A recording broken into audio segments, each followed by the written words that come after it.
I would be prepared for a real soaker here. Heavy rain. Likely some torrential downpours setting up during the overnight hours tomorrow heading into Wednesday. Damaging wind will also be a feature with this storm. Flooding potential is high. We could see a good amount of power outages because our ground is so saturated, so this damaging wind is really concerning. I did want to mention coastal flooding. While the risk is low to moderate, I do think some of our south-facing beaches could see some coastal flooding issues with the high tide that is on Wednesday morning. So many aspects to this storm to follow.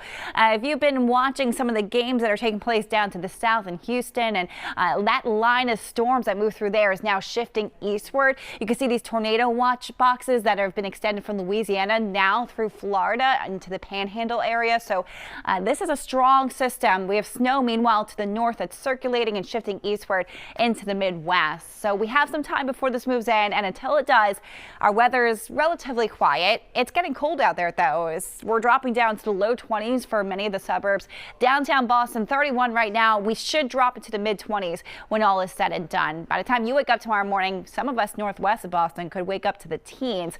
It's cold enough out there that some of the melting snow that we saw during the day, it wasn't much, but with some sun, we did see some snow melt, and that means there's going to be some puddles that freeze over. We're already starting to see that, and I would plan on more of that through the overnight into tomorrow morning. Any untreated surfaces like sidewalks, front steps, they're going to be slippery. We make our way toward the upper 30s to low 40s tomorrow. These 30s northwest of Boston, just cold enough that we could see that quick burst of snow when the storm moves in. So we have highlighted northern Worcester Hills for that chance of a few inches, and also the Berkshires. But let's take a look at the timeline, because you see it's a very short-lived snow outlook. We move toward 2-3 o'clock. That storm is moving in from areas west of 495, pushing toward the coastline relatively quickly. So the evening commute is looking wet for most spots, and notice the snow line shifts north of Route 2 by the time we move towards 7 o'clock. Impact weather here as we move toward the peak of the storm, 10, 11 o'clock. Widespread differential rainfall in addition to that really strong wind lingering through at least 4 or 5 o'clock in the morning. But by the time we get into your morning commute here, 7, 8 o'clock, we start to see that storm moving away. We could see a few showers in the afternoon, but the storm itself is starting to move out. So good news there. Flood watch is in effect heading into tomorrow because we're looking at a widespread 2 to 3 inches on top of snow melt. Then you throw in this wind with gusts over 50 miles per hour at the coastline. Could see gusts nearing 70 toward Cape Cod. Power outage potential is high, unfortunately.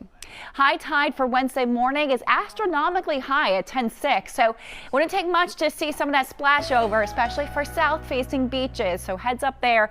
We get a nice little break for Thursday and Friday before that next storm moves in Friday night into Saturday. A very active pattern. Anna Maria, I'm looking into next week, and there's another storm looking to move in. Oh, is that snow or rain? Snow or rain? Rain right now. Rain right now. Right now. We'll be